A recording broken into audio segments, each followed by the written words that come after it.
So ఇప్పుడు మీరు నాటుకోడి చక్కగా కుండలో చేశారు, చేపలు ఇట్లా ఇంకా ఏమేమి ఐటమ్స్? ఈ 2 ఐటమ్స్ కుండలో వస్తాయి, చేస్తాం కుండలో. ప్రాన్స్ ఉంది, మామూలు చికెన్ కర్రీ ఉంది, చికెన్ ఫ్రై, కొత్తిమీర చికెన్, స్టార్టర్, కరివేపాకు చికెన్ ఫ్రై. ఇవన్నీ ఏంటంటే మామూలుగా ఐరన్ కడాయిలో వస్తాయి. ఐరన్ కడాయిలో చేస్తాము, చాలా టేస్టీగా ఉంటాయి అవి కూడా. మన దగ్గర చేపల పులుసు నాటుకోడనే కాదు, ఈ ఐటమ్స్ కూడా ఉన్నాయి. ప్రాన్స్ ఉంది, చికెన్ ఉంది, చికెన్ ఫ్రై ఉంది, చికెన్ కర్రీ ఉంది, మొత్తం అన్నీ కూడా మన దగ్గర ఉన్నాయి. దాంతో విత్ సంగటి రైస్. ఓకే, సో ఆ మెనూ నేమ్స్ విన్నారు కదా ఎంత టెంప్టింగ్ ఉన్నాయో. వీళ్ళు వండడం విధానం కూడా చాలా చక్కగా అనిపించింది నాకు.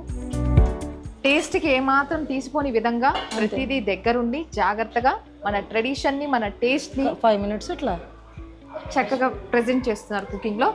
సో ఇంకో 5 minutes లిడ్ క్లోజ్ చేసాము. తర్వాత ఒక 1-2 బాయిల్స్ వస్తే కూర మంచి వాసన వచ్చేస్తుంది. చూద్దాం, స్టార్ట్ చేద్దామా? చూద్దాం, తీసేసి చూద్దాం. చక్కగా ఉడికిపోయిందిగా, అయిపోయింది. ఇంకా అసలు టైం కూడా చూడండి. ఇట్లా ఉండాలి, సంగట్లో తినాలంటే ఇట్లా ఉండాలి పులుసు. అది బాగా దాన్ని ముద్ద దాంట్లో అద్దుకొని తినాలి కాబట్టి. ఇప్పుడు లాస్ట్ కొత్తిమీర వేసేసుకుంటాం. ఇంకేం లేదు, లాస్ట్ ఐటమ్ ఇది. అయిపోయింది. చాలా చకచక ఈజీగా చేసేస్తున్నారు. కొత్తిమీర వేసేసామంటే అయిపోయినట్టే. మనం బాయిల్ చేసి పెట్టేసుకున్నామంటే వన్స్ ఇంకా త్వరగా అయిపోవడం. కుండ కాబట్టి ఇప్పుడు ఆపేమంటే కొంచెంసేపటికి గట్టిగా అయిపోతుంది. దాంట్లో బాయిల్ వస్తుంటుంది కాబట్టి అది అయిపోయింది. ఫస్ట్ అయిపోయింది. ఇంకా మీరు టేస్ట్ చేయడమే మిగిలింది. Final moment. దీనికోసమే నేను బిగినింగ్ నుంచి వెయిట్ చేసా.